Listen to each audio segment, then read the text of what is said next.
And we continue with step 1. We're on page 15. There is what I thought was like a muzzleloader gun going off every so often here. Now I do not know what it is any longer, but it's like, sounds like a gun. So if it goes bang and then you get frightened, I have warned you.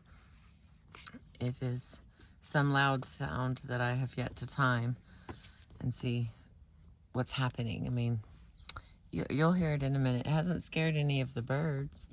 Like, for example, all my guys are over here just flying around like ain't no thing but a chicken wing, you know? So I will read. Our lives had become unmanageable. Our codependency and our unmanageability doesn't always surround addicts and alcoholics. Many of us discover that our efforts to control another person's behavior extend beyond that of controlling one person's addiction. Many of us get caught up in the overt and subtle gestures to control many people, what they do, they think, feel, and how and when they change. I'll roll up this window here. There we go.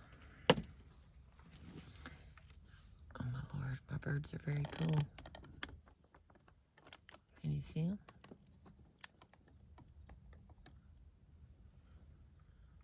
Man. I found them anyway. Many of us find ourselves trying to control others well into recovery. I have come to recognize that my need to control or take care of another is instinctive. It's my first reaction to people. It's no longer as obvious as it once was, but it is still there. We can try to control people we love, people we work for, people who work for us, friends, enemies, relatives, children, neighbors, and even strangers. Controlling and caretaking do not work. Codependency doesn't work. It makes us feel crazy. It makes us feel like people and circumstances are driving us crazy. Our lives become unmanageable. Controlling and caretaking create unmanageability. We don't see clearly what is going on while it is going on. It is though we are in a fog. This unmanageability can be external, internal, or both. We may become so enmeshed in other people and their issues, so focused on them and out of touch with ourselves that we lose control of the external affairs in our life. Unmanageability may creep into our relationships, our spirituality, our health, employment, recreational activities, or lack of them, our home life, our community involvement, and our finances. Our internal affairs, our feelings, thoughts, and reactions to others and ourselves may also become unmanageable. Depression, fear, anger, sadness, and a whirlwind of chaotic thoughts may overtake us. Or we may become so consumed with thoughts of another and with wondering what that person is feeling that we lose touch with ourselves and our own thoughts and feelings. Our mental energy and our minds, our intellects, may be in an unmanageable state, clouded by denial, fear, and attempts to control another. We may be caught in a torrent of obsessive thinking, or we may get stuck in negative thought patterns detrimental to our health and well-being. We may neglect our careers and our creative gifts and talents. Our financial affairs may be unmanageable. We may be overspending or underspending and depriving ourselves. We may neglect our careers and our creative gifts and talents. Oh, Lordy. That gun thing going off every so often. It does have some effects. Ay, ay, ay. Okay. We may deprive ourselves so badly, our martyrdom and self-sacrifice create ongoing feelings of victimization. We may allow others to victimize us, or we may victimize ourselves. We may subject ourselves unnecessarily to other people and their inappropriate or abusive or out of control behaviors. We may feel victimized by our inability to set the boundaries we need to set. Our behaviors may be out of control. The behaviors we use to control another may be as crazy as the behaviors of the person we're trying to control. We may feel compelled to take care of others in a way that diminishes their ability to take responsibility for themselves.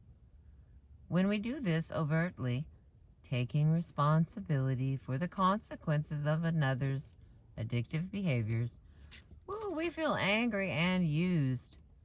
When we are covert takers, walking through life feeling responsible for the feelings and needs of others, we neglect our own feelings and needs. Not saying no, not saying what we mean, not being in touch with what we want and need, not living our own lives, creates unmanageability. We may become so controlled by the expectations and desires of others that we feel like puppets on a string with no lives of our own. Some of us become trapped in unhealthy relationships, unable to extricate ourselves. Some of us become isolated, terrified of risking further involvement with people because we feel so unable to take care of ourselves in relationships and so frightened of being disappointed or hurt again. If codependency goes untreated long enough, the results can be serious, even deadly. We may begin using alcohol or drugs to stop our pain. We may get caught up in other compulsive behaviors. We may develop physical illnesses from stress and from not dealing with our emotions. We may end up thinking about or actually attempting self-harm. Or we may become terminally miserable, enduring life, getting through, waiting for our reward in heaven, not knowing that there is a reward each day in being alive and living our own lives. Unmanageability can creep into our recoveries, no matter how long we've been recovering. It happens whenever we try to control something that we cannot control. It happens when we allow our fear and panic to control us. It happens when we allow others' expectations, demands, agendas, problems, and addictions to control us. It happens when we neglect our responsibility to take care of ourselves lovingly. It happens when we try to exert power where we have none, then continue trying ferociously, even though what we're doing is not working. Whenever we try to have power where we have none, we forfeit our personal power. Our real power is to think, feel, make choices, live our own lives, and take care of ourselves. Unmanageability occurs when we stop owning our power and start believing that we do not have choices about how we want to act, regardless of what another person is or isn't doing. Perhaps the relationship most affected by our attempts to control or change what we cannot is our relationship with ourselves. We become frustrated, confused, and often immersed in negativity, self-hatred, repression, and depression. We stop loving and caring about ourselves because we have cared about others too much or in ways that do not work for them, for us, or for the benefit of the relationship. We may have developed a life pattern of self-neglect. If so, we can now learn how to take care of ourselves in a loving, gentle manner that feeds our soul and makes life worthwhile. Many of us develop new definitions of unmanageability excuse me, after we've been recovering for a while. We begin to expect more from our lives. When I lose my peace and serenity, when I become excessively frightened, panicky, guilty, or ashamed, I consider my life unmanageable. When I stop dealing with my feelings, when I stop nurturing and caring for myself, when I stop listening to myself, when I get caught up in trying to control events and people, I consider my life unmanageable. The solution is to return to step one. So much of what we call codependency is simply human attempts to avoid, deny, or divert our pain. Taking this step means we become ready to face and feel our pain. Be gentle with ourselves and others as we move from denial into the acceptance generated by this step.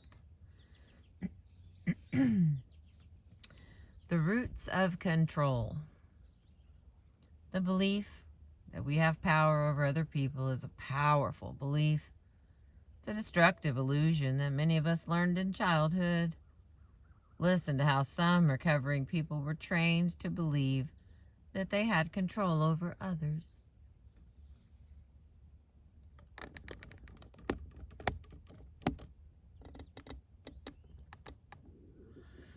All right. When I was in high school, my mother started the habit of trying to kill herself, said Marcia, a grown woman now recovering from codependency. She kept trying to gas herself in the oven. I was terrified to leave her. Every day at school, I'd call her between classes. When she didn't answer the phone, I knew she was doing it again. I'd race home, turn off the oven, air out the house, put Mother to bed, and race back to school. At a young age, I learned I had an enormous amount of power over people. I learned I had power over my mother's life or death. A twist to this story is that Marcia's mother also believed she wielded power over Marcia's life. When Marcia was 16, her mother parked her car on the railroad tracks on Easter Sunday morning. Then she waited for a train to hit her, which it did. Marcia's mother escaped with only a few cuts and bruises, but she was committed to a mental institution for 4 years because of that suicide attempt. While Marcia's mother was in the hospital, she told Marcia that she wanted her, Marcia, to have a better life, so she was sending her to another city to live with her uncle, Charlie. Later on, when I was in college, my mother got out of the hospital. She told me that she never intended me to live with Uncle Charlie. She had wanted me to live with her cousin, Charlie. I laughed at the irony of control. To almost kill yourself so your child could have a better life, then find out that the child was sent to the wrong Charlie and had a horrible life because of it, Marcia said. Some of us were raised with more subtle but equal, powerful illusions about control. From the time I was a young child, about 3, my mother ingrained in me the idea that I made her miserable, said Jackie. I grew up honestly believing that I had this power over her. I also came to believe that I held the power to make her happy. Then I spent my life alternating between the two ideas, acting out to make her miserable or turning myself inside out to make her happy, which I never succeeded at. I felt guilty, trapped, and in bondage by both sides. As an adult, I lived with this belief for years, and it wasn't just about my mother. It spread to everyone I had contact with. I really believed I had the power to make people miserable, make them happy, make them feel. It was a tremendous responsibility, and an inaccurate one. and it kept me walking on eggshells and feeling crazy most of my adult life till I began recovering from codependency. I turned myself inside out to control how others felt or to avoid making them feel a certain way. I hated to be around people because controlling their feelings felt like such a big, tiresome job. I couldn't relax and enjoy being with people. My energy was out there trying to make them feel, trying to control them, and I was out of touch with what I was feeling. I didn't know it was okay to have feelings, said Jackie. Many of us grew up believing it was not okay to have feelings. That was part of the control we were taught to have, repression of our emotions. Now we are learning that whatever we try to control gains control of us. If we try to control our feelings in an unhealthy way, which many of us were taught to do and learned to do to survive, our feelings will gain control of us and create unmanageability. From the time I was old enough to listen, I was told not to feel, said Jackie. It didn't take me long to begin telling myself that. I was told to stand tall, sit straight, and ignore my feelings. Actually, this advice was helpful. I lived in a cold, sterile environment. I received no nurturing and little love. From the time I was born, the people I expected to love me disappointed me. I was not hugged. I wasn't told I was beautiful. I wasn't allowed to be afraid, to be angry, and of course, I did not feel joy. I was told to be more, be better, try harder, be stronger, be in control. I learned that no situation merited falling apart or indulging in feelings. Feelings were a waste of time, a childish, weak, human, unnecessary display. By not feeling, I survived in this family. I survived life. And in short order, I learned to treat myself as I had been treated, neglecting, avoiding, criticizing, demeaning, and berating myself for having feelings and needs, for being human. Shutting off this part of myself made me stronger than I knew. It helped me endure and survive the fact that my needs were not being met. But my feelings, needs, and humanness caught up with me. That part of me refused to be ignored any longer. Now, I've been recovering for a while. As I look back, I can see that although I didn't feel my feelings, because I didn't feel them, they and my unmet needs controlled me. They drove me. They propelled me. I lived in fear, and my responses to that fear was to try to control everyone and everything around me. Fear is the undercurrent, the force for much of what we do, that we call control. Control of others, ourselves, situations, circumstances, and timing. In this past year of attending CODA, said Jane, I got to see how terrified I've been all my life. All that time I've lived through fear. Sometimes this fear is expressed as anger. I've been alone, disconnected from people most of my life, said Brad, whose father is an alcoholic. I was always lonely, stressed out, stretching too much. I couldn't make a relationship work. I think I was really angry for most of my life before recovery. Anger was my source of life energy.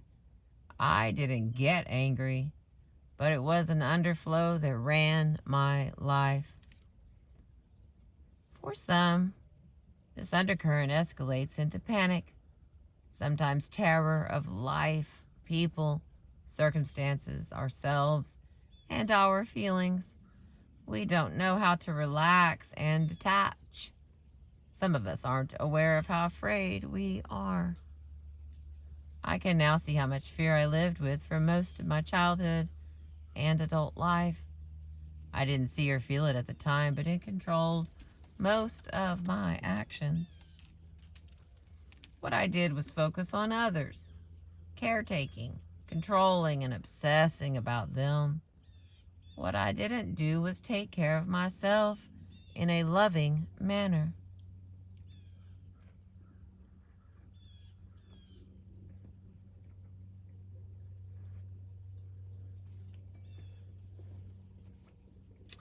Excuse me, I needed a drink. Step 1 gives us permission to relax, stop controlling, deal with our fear, and take care of ourselves. Not being able to take care of ourselves with people gives them control over us. Just as many of us have learned well how to try to control others, we have also learned to allow them to control us. I was raised with the belief that I would be killed if I said no, said Marcia, who talked earlier about rescuing her mother from suicide attempts. I was raised Catholic. I was taught to honor my father and mother, and a great deal of fear was instilled in me about ever telling anyone no. From television, I learned that you follow people around and do for them. I learned the concept, love thy neighbor and forget thyself. I learned that if I did what was expected of me, I would be loved and taken care of. Sherry explains her version of codependency. I believe much of what I call codependency in my life is the result of feeling frightened, trapped, and stuck in relationships because I don't know how to take care of myself with people. When we love others too much, when we so desperately want and need what they have, whether that is acceptance, approval, love, or friendship, we may forfeit our ability to take care of ourselves with them out of fear that we may not get what we need. We may hope that if we hold things in place by willpower, we will finally be safe and get what we need. We won't. These ideas are illusions. We aren't defective. Most of us have simply been doing what we learned, sometime at a younger age, protecting ourselves by trying to control others or by allowing others to control us. We grow up to be caretaking, controlling adults who have lost touch with a true and appropriate goal, loving and accepting ourselves and trusting the flow of life and goodness. We grow up to do codependent behaviors. It may be normal to want to control people and events and cut our losses, but it is not necessarily healthy. It's not good for us. It's not good for others. And we may be so shut off from ourselves that we barely even notice until life comes tumbling down around us. Our lives become unmanageable. The first step gives us permission to stop controlling and taking care of others and begin taking care of ourselves. I was angry when I started attending Al-Anon, and people told me I needed to start taking care of myself, said Joni. I had been taking care of myself and everyone around me all my life. That's not the kind of self-care that we're talking about in recovery. The kind of self-care that accompanies recovery and these steps is gentler, more loving, more freeing, and more focused on tending to our own responsibilities. It's a healing, rejuvenating, renewing kind of self-care, one with room for feelings, needs, wants, desires, goals, plans, and lives of our own. Lives with meaning and purpose, ones that make sense. And the next part here on page 22 is accepting powerlessness. Some of us have an easy time accepting the premise in this step that we are powerless over others. By the time we get to this step, we're ready to give up and give in. Others have a struggle accepting powerlessness. I love this step, but I hate that I can't control. I hate being vulnerable and helpless. I don't like feeling uncomfortable or being in emotional pain. I get sick of having to detach and surrender. But the love affair with this step comes in when I admit the truth. I am powerless over much in life, and when I try to have power where I have none, I get crazy. I can't control others no matter how much I want to, no matter how much better I think I know what's right for them. I can't control what others do, think, or feel, whether or how they choose to interact with me, whether or when they choose to grow and change, and whether or when they choose to recover from their addictions. Sometimes I cannot control myself. I'm powerless over the backlog of feelings and negative beliefs I have accumulated. I'm powerless over my own and other people's addictions, including addictions to alcohol and misery. I can't control my children or other people's children. I'm powerless over results, life, circumstances, events. I can't control the course of relationships.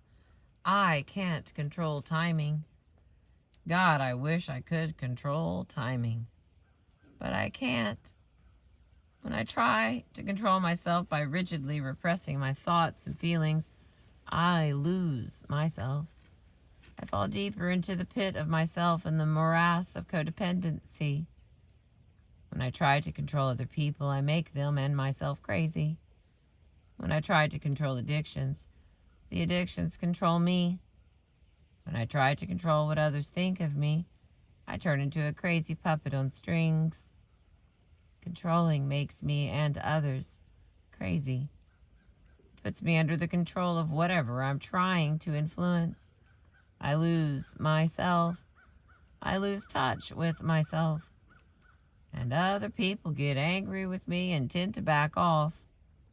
When I try to control situations and circumstances, I set up blocks to events moving forward.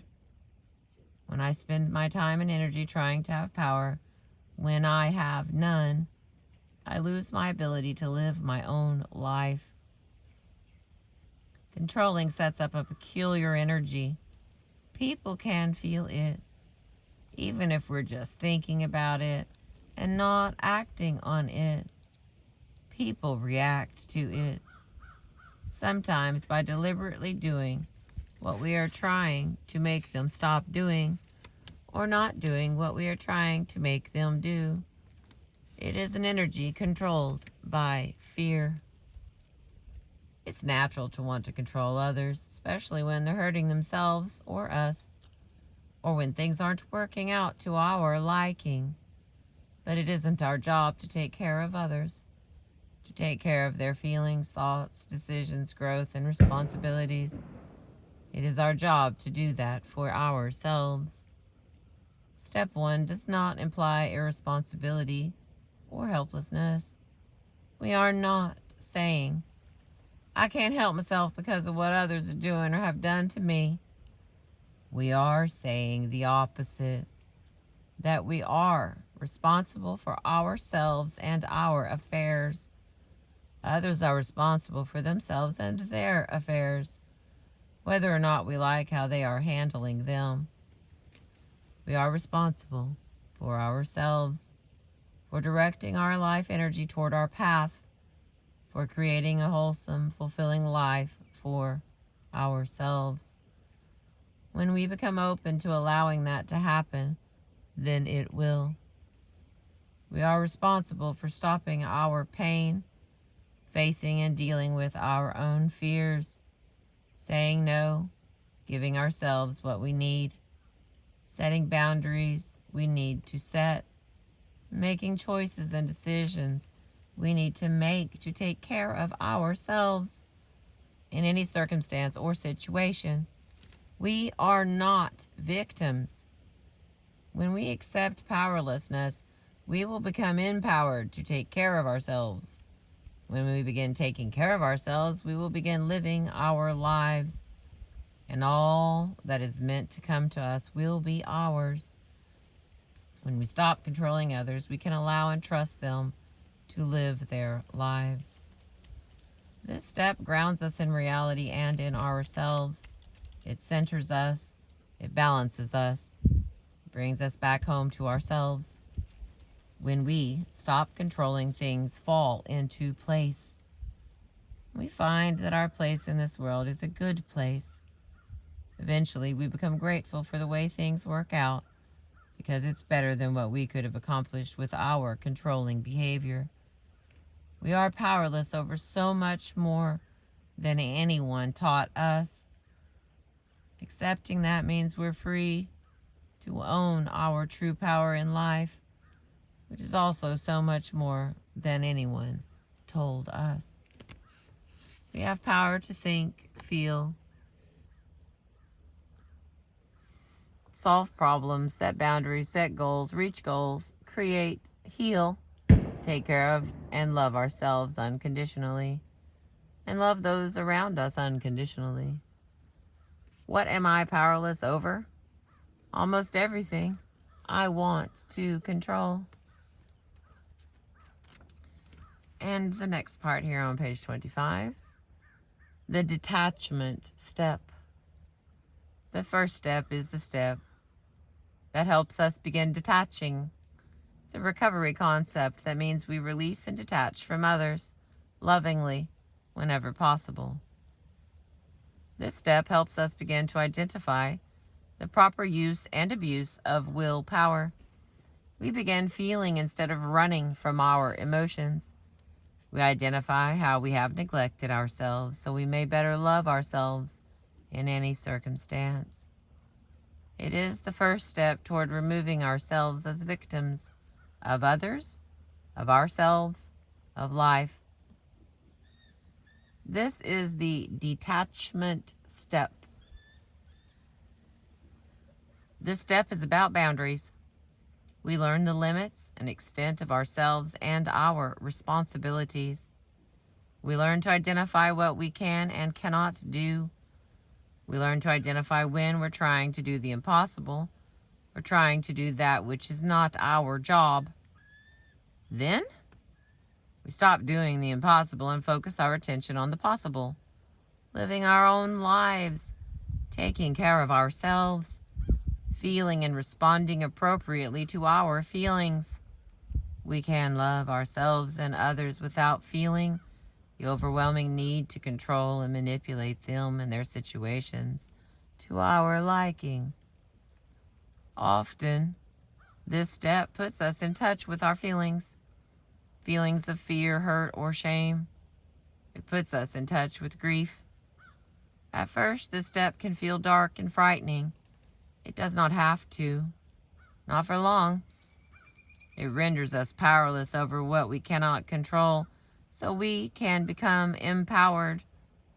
Once we accept whatever loss or area of powerlessness we're facing, we're free to feel and deal with our feelings, then move forward with life. We'll take this step when we're ready, when we're worn out, when we've exerted all our attempts to manage and control, when we're tired of feeling crazy and fighting battles we cannot win. We'll surrender. When it's time, this step will find us and do its work. Let it bring us home. Let it take the burden of controlling and feeling so responsible for others off our backs. Let the peace, relief, and comfort of this step sink in. Detach from fear, detach from the need to control. Focus on ourselves and let ourselves be. Stop trying so hard and doing so much when doing so much does not work. Love and accept ourselves as is. No matter what our present circumstances, the answer will come. A solution will come, but not from trying so hard. The answer will come from detachment. We are powerless over others, and our lives have become unmanageable. And for now, that's all we need to be. That's who we are, and it is good enough. Become sensitive to feelings of powerlessness and unmanageability. Become sensitive to what it feels like on the overt and the more subtle levels. Take this step in the beginning of recovery, then take it again as needed. Take it whenever the codependent crazies set in. Take it whenever we believe that things are out of control and our lives are a mistake. Take it when we find ourselves taking care of others and wondering if we have a right to take care of ourselves. Take it when we start ignoring our feelings. Take it when we start obsessing about others or worrying about our future or the future of another. Take it when we start believing others control our happiness. Take it when we neglect ourselves. Take it when we get stuck. When we don't know what to do next, we can take this step. Think about it. Let it sink in. Let it define us and our present and past circumstances. Let it heal, help, and comfort. It always brings us home to ourselves, to reality, and to mastering the spiritual lesson in our current circumstances. The first word in this first step is we. Self-acceptance, based on this simple definition of ourselves, feels good. We are not alone. Not anymore. There are many of us practicing this step daily. There are many of us who share the problem. We may have felt alone, but we are not unique in our pain or our dilemma. Neither are we isolated in our solution. There is power in the community of recovery, power in taking the step in the privacy of our own homes, and in group settings with others. We come together in this step as a we to share our common problem and solution. The sharing in community makes the problem grow smaller and the solution more imminent. There is a place I get to in my relationships with people and life that is dark and ineffective. It is a place ruled by fear and an instinctive desire to control. I have done it overtly, trying to control an alcoholic's drinking by focusing my life around that person. I have done it quietly, trying to control and repress my feelings, trying to control a particular situation, ferreting into myself until I barely existed, repeating unsuccessful similar efforts to solve a problem, or pretending a particular problem doesn't exist. I get to that dark place when I allow others to control me, or when I allow negative beliefs or unresolved feelings from my past to control me. I get to that place when I don't do what I need to do to take care of myself with people, because I am afraid to do so. This step takes me out of that dark place. It helps me remember who I am. I can't control others, and I get crazy when I try to. I don't have to control others. I don't have to take care of them. I don't have to control life or situations for life to work. It is safe to trust now. It is safe now to trust. It is safe now to detach. I can accept myself, my problems, my current situation, and all my unmanageability. I can detach, because holding on so tightly doesn't work. I can relax and just be me. And I can love, accept, and take care of myself. The first time I took this step on my codependency issues, when it really sank down from my head to my soul, it brought freedom and the gift of detachment. For the first time, I understood in my heart that I could not control another. This step brought relief and the ability to begin tending to the affairs of my own life. This step still brings relief each time I take it. This step gives us permission to be who we are. This is a step where we accept ourselves, our powerlessness, and our present circumstances in peace, grace, and trust that all is and will be well. We surrender. Then we watch as manageability sets in. This step takes us to a safe place, a comfortable place. Let ourselves go there as often as we need to. We can trade in lives based on fear, control, and shame for lives that are manageable. Each step has its own work to do in our lives. Each step is important. The work, the healing, begins with the first.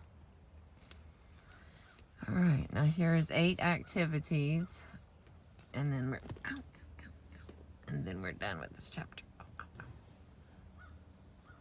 Okay. Number 1. Have you been trying to exert power or influence where you may in reality have none? Have you been trying to control someone or something, trying harder and harder with less and less beneficial results? Number 2. Who or what in your life is making you feel crazy and causing you stress? Whom do you feel victimized by? Who do you feel is now controlling you, your emotions, or some other area of your life? What situations, feelings, or realities have you been running from, denying, or avoiding? Number 3. What would you have to face in your own life if you stopped trying to control someone or something? What might happen if you stopped allowing someone or something to control you? Number 4. What are some areas in your life that may reflect unmanageability? What is your current condition in these areas? Emotions, finances, spirituality, physical health, and career. What are you doing for fun, pleasure, and enjoyment? Number 5. What is the current state of your relationships with these people? Your family, friends, co-workers. Do you have any relationships, or are you feeling alone and isolated? Number 6. Does your mind feel clear and consistent? Who are you holding responsible for your emotions, your finances, and health? Who are you holding responsible for the state of your relationships? Number 7. What are you doing in your life that you feel resentful about? What do you feel you have to do but don't want to? In what areas of your life do you feel you have no choices, no options? Who or what is trapping you? Whom do you most want to say something to? Why do you feel you can't say it? Number 8, and the last one. What is the particular incident that propelled you to begin attending a 12-step group? If attending for a time, what is the issue that has been plaguing you most recently? Who or what are you most worried about? When was the last time you did something loving and nurturing for yourself? Is there someone in your life that you feel is causing you misery? Do you feel that if he or she behaved differently, you would be happy? All right, that is the end of that one. I've been reading to you this book. It's a pink book. The last one was yellow. There's my little markers in it. That has been the second half of step 1. I appreciate you. Thanks for letting me share my readings with you and my outside and my birds and whatever that loud banging noise was. Have a beautiful day.